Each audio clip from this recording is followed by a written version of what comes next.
Good morning. My name is Colin, and I'll be your conference operator today. At this time, I would like to welcome everyone to the Taseko Mines Q1 Earnings and Production Results Conference Call. All lines have been placed on mute to prevent any background noise. After the speaker's remarks, there will be a question and answer session. If you would like to ask a question during this time, simply press star, then the number 1 on your telephone keypad. If you would like to withdraw your question, please press star, then the number 2. Thank you. Taseko, you may begin your conference. Thank you, Colin. My name is Brian Bergot, and I'm the Vice President, Investor Relations for Taseko. Welcome, everyone, and thank you for joining us today to review Taseko's financial and operational results for the first quarter 2020. News release announcing our financial results were issued yesterday after market close and are available on our website at tasekomines.com. With me today in Vancouver is Russ Hallbauer, Taseko's CEO, Stuart McDonald, our President, John McManus, our COO, and Taseko's Chief Financial Officer, Bryce Hamming. After opening remarks by management, which will review first quarter and business and operational results, we will open the phone lines to analysts and investors for a question and answer session. Before we proceed, I would like to remind our listeners that our comments and answers to your questions will contain forward-looking information.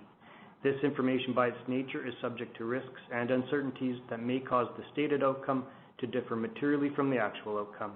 For further information on these risks and uncertainties, I encourage you to read the cautionary note that accompanies our first quarter MD&A and the related news release, as well as the risk factors particular to our company.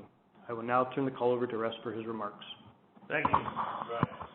First of all, I'd like to wish everyone on the call good health for yourselves and your families, and that we get back to some form of normalcy in our lives in the not-too-distant future. While talking about business in these chaotic times seems to be misplaced, businesses of all sorts will be a very important aspect of a return to normalcy. Taseko has been very fortunate in many ways in the past few months.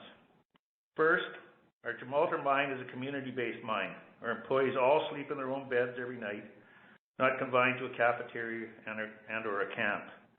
This allowed us early on in the onset of the COVID pandemic to be able to immediately begin health protocols to protect our employees and to continue to run our operations. Secondly, we have a battle-hardened workforce. We've been through this before. We survived the great financial crisis of 2008-2009.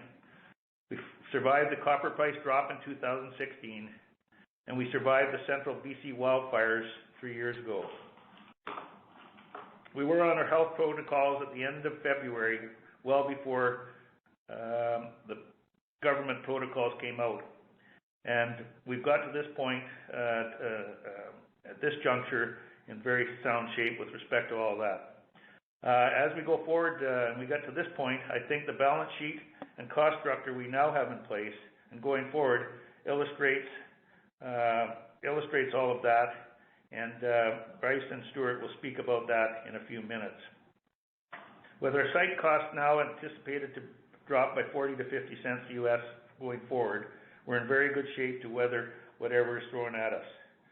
The great thing about Gibraltar that likely many people don't really understand, that is a collection of ore bodies at surface, unlike so many others that are just one big ore body.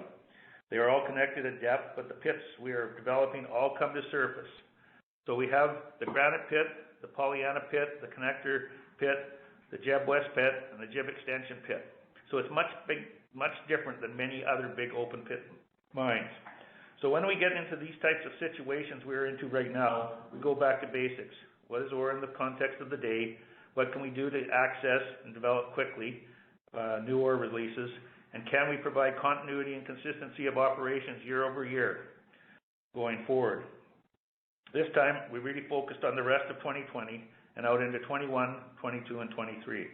Our immediate concerns was we generate operating profit. So for 2020, we'll get our costs to the $1.40 US per pound range while we develop new ore release pushbacks in some of these pits that I spoke about. This exercise that we've undertaken has proven very insightful and further gives us confidence in ongoing lower costs going forward. As well, we are in the higher grade as we've spoken about in the past through the cyclical nature of our ore body developments, and that where the lower portion of the granite pushback So things are presently going the way we expect to be, and we expect to be at the high end of our guidance based on grade and production, which is obviously timely in these times.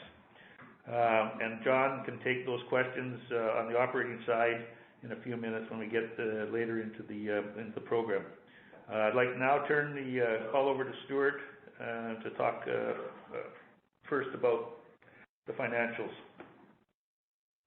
Okay, thanks, Russ, and good morning, everyone. I'm now going to give an overview of our first quarter operating results and some of the recent initiatives that we've put in place in response to the current environment. And at Gibraltar in the first quarter, we produced just over 32 million pounds of copper and a total operating cost of $1.82 a pound. The first quarter production and costs were generally in line with our expectations that we had at the beginning of the year. And as Russ noted, the COVID-19 virus has not impacted our operations. We operated continuously through the quarter and up to date. But as we know, the virus has had a major impact on the global economy, and the copper prices fell dramatically in the second half of March, ending the first quarter at about $2.17 a pound. And that price has had a significant impact on our financial results for the quarter.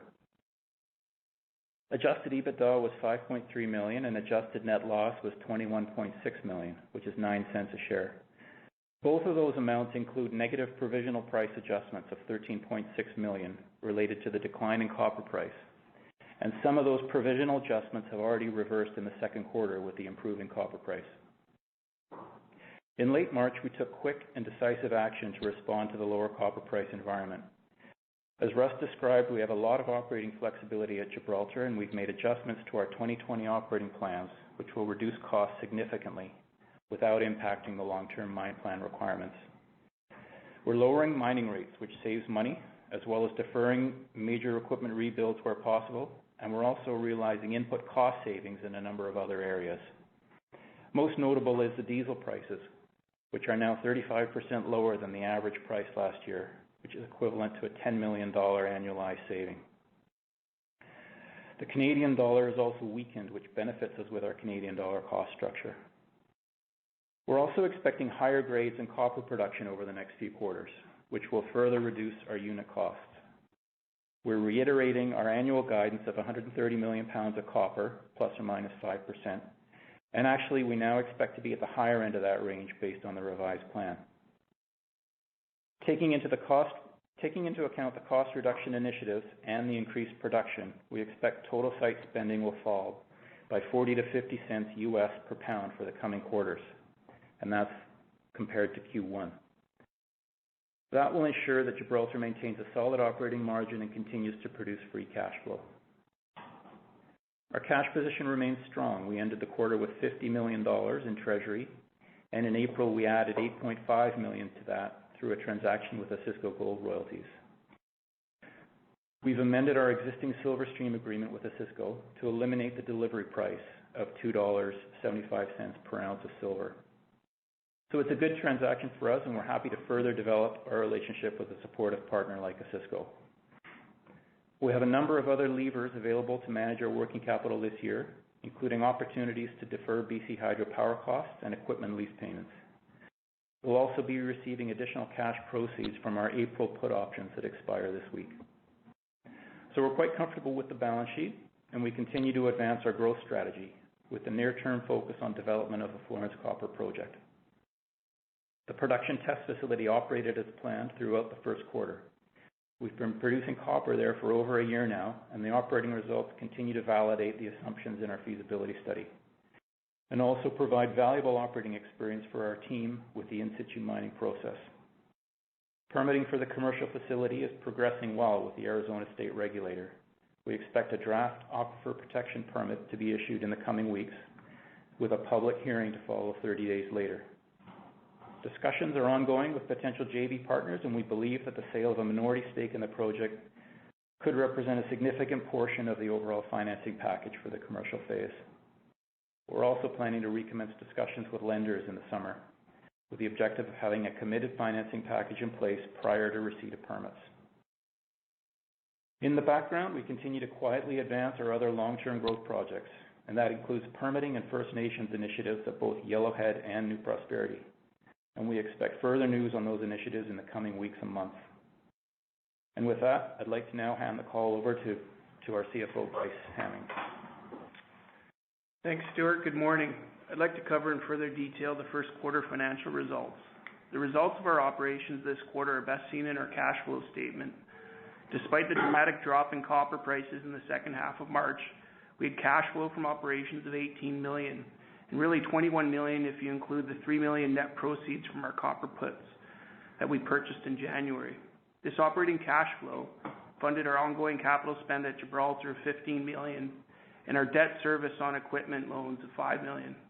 The overall decrease in our cash of $3 million in Q1 from 53 to 50 is therefore really attributable to our continued investment in our near-term growth prospect, Florence, which totaled $5 million. For the first quarter, we reported earnings from mine operations before depletion and amortization of $5.9 million. Earnings were clearly affected by the lower copper price and the timing of our shipments in the quarter. We also had $13.6 million in provisional price adjustments, half of which related to the 2019 shipments that were revalued in the first quarter. At the end of March, we still had 18 million payable pounds for Taseko's share that was repriced in the second quarter. The recovery of the copper prices in April will result in at least 3 million of our 13 million provisional price adjustment reversing in Q2's earnings. We had concentrate inventory of 6.4 million pounds at the end of March. We did receive advance payments on half of it, and we'll be working to reduce inventory in subsequent quarters by working on the shipping schedule with our customers, especially given the higher production and sales expected under the revised mining plan. Site operating costs were slightly reduced from the prior quarter and came in at $1.82 per pound due to the weaker Canadian dollar, diesel costs, and other site cost savings that we're beginning to see, and greater capitalization of stripping costs in the quarter. We did purchase some fuel call options to provide a ceiling price on fuel at Gibraltar for the rest of this year. This will lock in a minimum 12 cents a litre savings for the remainder of 2020 compared to 2019. This is significant given we consume about 30 million litres of diesel at Gibraltar, but we still fully participate in these low prices we're seeing. Depreciation at $27 million remains higher compared to historic levels, but is generally in line with our previous guidance and should be at similar levels for the next 2 quarters. Adjusted EPS was a loss of $22 million or 9 cents per share due to the higher depreciation from Granite's ore and the provisional price adjustments mentioned previously. GAAP net loss for Q1 was $49 million, which includes the $30 million unrealized foreign exchange unrealized on our senior secured bond, given the weaker Canadian dollar in the quarter. Finally, we did do some housekeeping on the regulatory front and have just updated our base shelf prospectus, which expired earlier in the year. This was not filed in relation to any planned financing, just housekeeping, and in line with our Q1 earning timing and filing of our AIF. So it's in the normal course in that we renew it every 2 years. So I'll now turn it back over to Russ for some closing remarks. Thank you, Stuart and Bryce. In closing, before the Q&A, there's something I'd just like to add. Most folks out there have little understanding of filling a concentrate stream and how long it takes. And certainly very few understand what it takes to ramp up a mining operation back up after a closure. There are 2 important factors missing in the copper supply-demand discussion right now. First is scrap, and you're starting to see it emerge as a point of contention. It's just beginning to be spoken about, and it will have a major impact on the supply side, flowing through to the final copper metal market. Secondly, everyone just thinks when the suspensions are lifted in places like Chile and Peru on the big mines, it's just back business as usual. Well, I'll tell you, shutting down is easy, starting up is long and difficult. Simplistically, if we look at it, end users of concentrate like China are starting to run out of concentrate. We're starting to see that, and the spot TC/RC market is telling us this. Yesterday, a spot tender out of Escondida sold for 43 and 4.3, which indicates the tightness of the market. So the whole block of concentrate shut down a month and a half ago is now being used up and depleted. It's either in transit or docks or in inventories and is being used. Remember, freight time from Chile to China is over 3 weeks. So now a large portion of the stream is empty, from the mine to the port to the ships to the smelters. Some may still be in transit, but likely 90% cleaned out at source. And how long to fill that stream back? is the real question, and it's not press the green button and away you go immediately. Simplistically, if you look at it, if you take 1 to 2 weeks for a recall of personnel, 1 week for a restart if you have supplies. If you don't, then it's taking longer. If ore depleted before shut, you need to strip and expose ore, maybe 1 to 2 weeks. So anywhere between 2 to 4 weeks before you ship concentrate in a pipeline or a truck or a port. Then you have to fill the port up. So to get a ship for 40, 50, 80,000 tons, that can take 2, 3, 4 weeks to fill the port for a ship. Then 3 weeks to get it to a smelter. So best case, if you work back from that, you're talking 10 weeks at best, so 2.5 months, and worst case could go over 14 weeks, so almost 4 months. So there's going to be no concentrate in the pipeline, or limited concentrate, and that is what's going to happen next. First indications is watching the spot TCRCs, which, as I said 2 days ago, or yesterday, the spot contract went for 20.43 and 4.3, and we're seeing smelter closures in China because of the lack of concentrate and the lack of spot or of scrap metal. So that's telling us a lot of what may happen in the next little while. Yes, you see inventories dropping slowly, but as concentrate dries up, that should accelerate. And that's just a little insight from my years in the mining business. So now I'd like to open the lines, operator, to questions. And take your Thank you, ladies and gentlemen. We will now begin the question and answer session. Should you have a question, please press star, followed by the 1 on your touch-tone phone. You will hear a 3-tone prompt acknowledging your request, and your questions will be polled in the order they are received. Should you wish to decline from the polling process, please press star, followed by the 2. If you are using a speakerphone, please lift the handset before pressing any keys. One moment for your first question.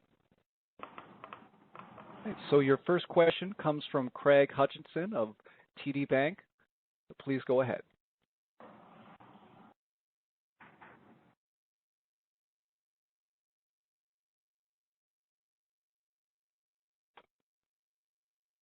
In terms of potential cost savings this year, can you provide an approximate breakdown of how much of those savings is related to falling input costs and how much is related to deferred spending on discretionary items and maintenance?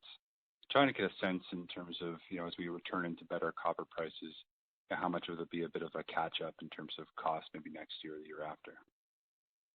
All right, Craig, we missed the first probably 30 seconds or more of your question, but I think I got the gist of it. It's John here. Okay, I can repeat it. Just in terms of the cost savings you guys quoted, the 40 to 50 cents, I'm just trying to get a sense of how much of those cost savings are related to input costs, like diesel and lower Canadian dollars, and how much is related to a cut to discretionary spending and maintenance. Okay, well, first off, none of it is related to Canadian dollar. We're just talking about spending at the mine site. Second, it's a blend of a whole bunch of different things that we're doing. We're working with our suppliers to reduce costs. We have reduced the stripping in the Pollyanna pit because we just don't need to do it right now. So our strip ratio is going to be about 2 for the next while as we watch the copper price. And we're also in higher grade, so we produce more copper with the same amount of effort. So that's what brings our operating costs down. The stuff which is deferrals, we've included those in the costs of, if there's a deferral like the BC Hydro, we're taking that. That's not in the 40-cent saving. That's part of the spending because it's just a deferral. So the lower diesel prices, there's some natural input decreases, diesel, explosives, steel, things like that. So I don't have each one quantified. It's a blend of the total. So I guess you guys haven't taken advantage of the hydro deferral program as of yet. But if you do, can you give us a sense of how much those cost savings would be on a monthly run rate? Oh, sorry. Yeah, so we have actually applied it. There's a special tariff that's been put in place by BC Hydro, given the COVID situation. So we get a 3-month minimum 50% deferral. But that, I think what John, just to reiterate what John's saying, is that's not that benefit. So for the first bill payment, we're saving about, for Taseko share, about $1.5 million. But that savings isn't being quoted by John when he's talking about 40 to 50 cents of savings, because that is just a deferral. So it's a 3-month deferral, and we start paying that back in March next year over 9 months. And then on top of that, we have our long-standing deferral program where the copper price is below 340 Canadian. That will kick in. But at present, we're just looking at the 50%. But if copper prices stay weaker, we'll use the program longer. We'll have the option to.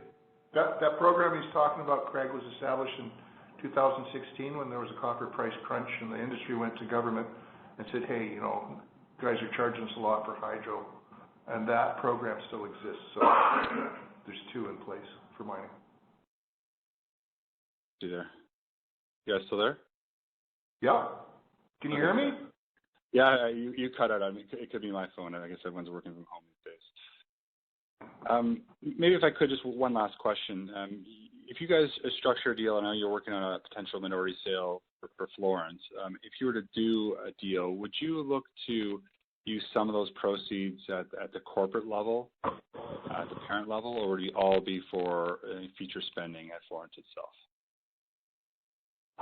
Well, I mean, the details of any deal are still being negotiated, but generally partners are going to want to see their money going into the project that they're investing in, and so my expectation is that any proceeds we get from that sale will be reinvested into Florence, and will fund a big part of our Phase 2 capex.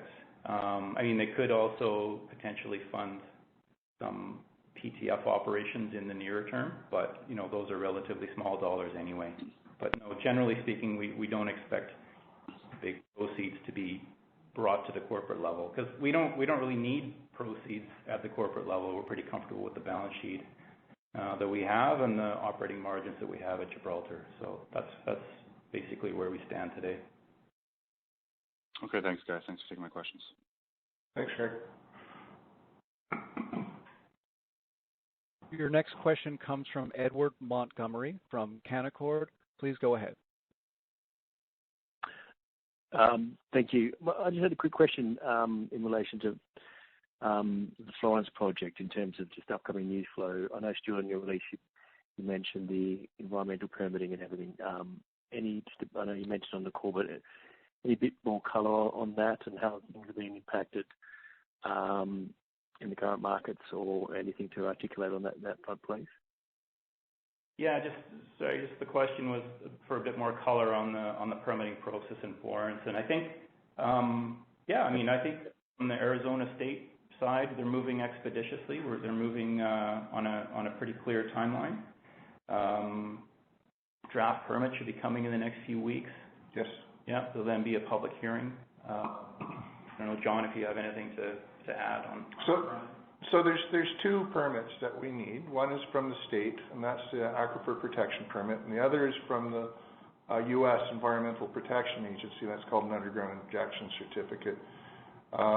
The Arizona process is a little easier to foresee. They have timelines that they follow, and the state is very optimistic, and they're very supportive of this project. So we expect that draft permit in about a week or 2 to go public. Then it's 30 days wait and public comment. Then there's a hearing. Then the state alters the draft to what they need to satisfy any public comments, and then the final permit is issued. And we're seeing that probably September. With that in hand, the PTF, the production test facility, just continues on. We don't need a new UIC from the EPA to continue the production test facility.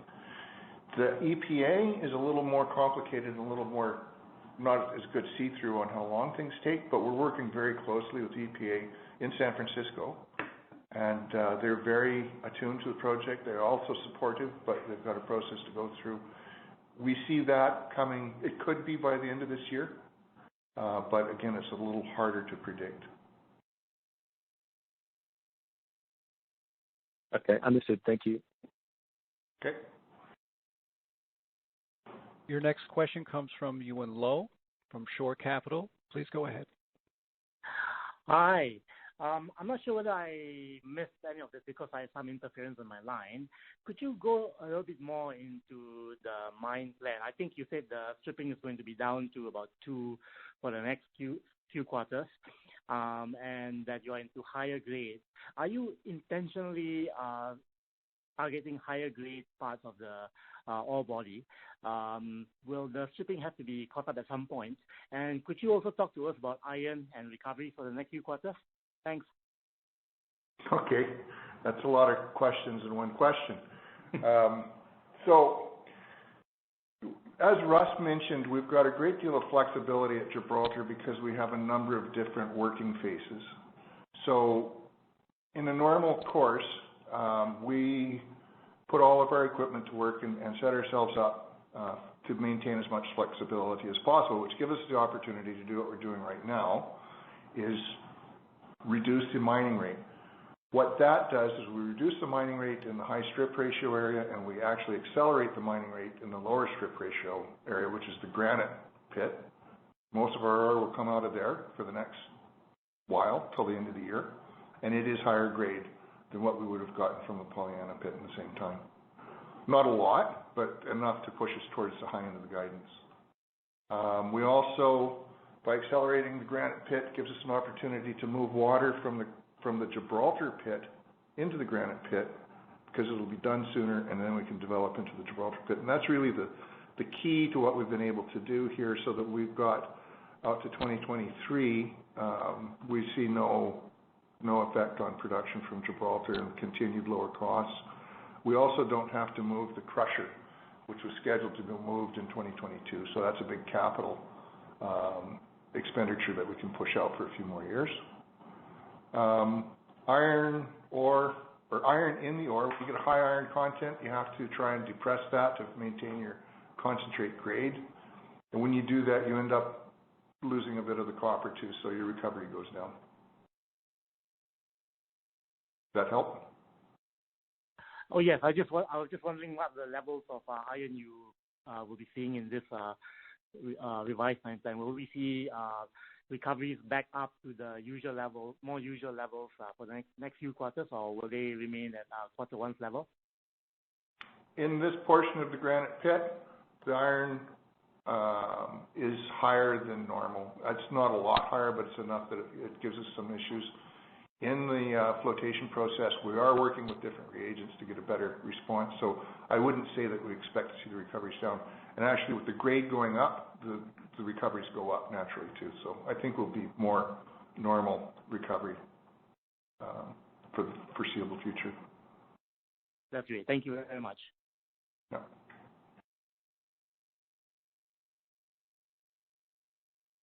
Your next question comes from David Barilla from BSP. Please go ahead. My questions have been answered. Appreciate that. Thanks. Okay. So your next question then comes from Matt of Virtuoso from Jefferies. Please go ahead. Thanks. Good morning. Can see that you guys are doing a lot of work to obviously to lower costs, defer some spending. Just curious if you can talk about whether you think Gibraltar can generate enough cash to cover its interest and expected capex. I know you said you thought it would be cash flow positive, but just want to be clear, are we talking about being able to cover fixed charges, interest and capex this year? And understand that copper price is a big variable there, but I guess just for the sake of argument, if copper were to stay here today, do you think you could preserve the liquidity you have today at Gibraltar? Yes. Matt, yeah, we're here. We don't have, we're gonna, at these copper prices, we're gonna probably generate cash over the remainder of the year with this new plan we have at Gibraltar, and that's cash at the corporate level. So, as I said, we've taken 40 to 50 cents out of the cost structure here. We're pretty comfortable with where we stand. I think in Q2 we should see the cash grow a little bit, maybe stay around where it is. It's dependent on copper prices, obviously, which are moving every day. But we ran our plans, a month ago at 220 copper, and that's the kind of scenario that we're planning for. So we're pretty comfortable. Okay, good to know. Thank you. And then I guess just on Florence and the financing there, I guess it's potentially two components: one, selling an interest in the project, and secondly, some sort of debt financing. I guess given where some of your corporate debt trades today, that would imply a high cost of capital for corporate debt. Are you contemplating then project level debt? And if there's any way to kind of quantify the two pieces, I guess you still need to raise roughly the $200 million.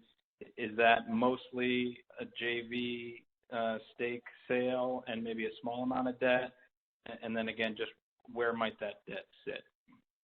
Yeah, in terms of where it might sit, and the current expectation is that it would likely be project level debt. But again, that is, and that's where lenders can be comfortable that they're secured right at the Florence level, and not be impacted by the bonds or anything else. So Florence, as you know, under the bonds is not part of the bond security package, so it's an unencumbered project at this point. In terms of our financing, expectations, obviously a lot of that will depend on how the negotiations go with potential JV partners. If we can get, a good valuation and the valuation that we want, we could scale that investment up higher. If we don't, it could be a smaller piece, but I would estimate anywhere from 100 to 125 potentially from a JV partner, and the remainder would be filled with project debt or potentially royalties as well. That's another option that we will look at. So. Okay. But those are moving pieces and, subject to a lot of further discussions. Got it. Thank you. Thanks. There are no further questions at this time. Please proceed. Thanks very much, everybody.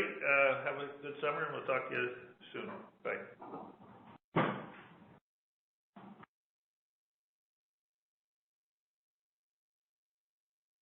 Ladies and gentlemen, this concludes your conference call for today. We thank you for participating and ask that you please disconnect your lines.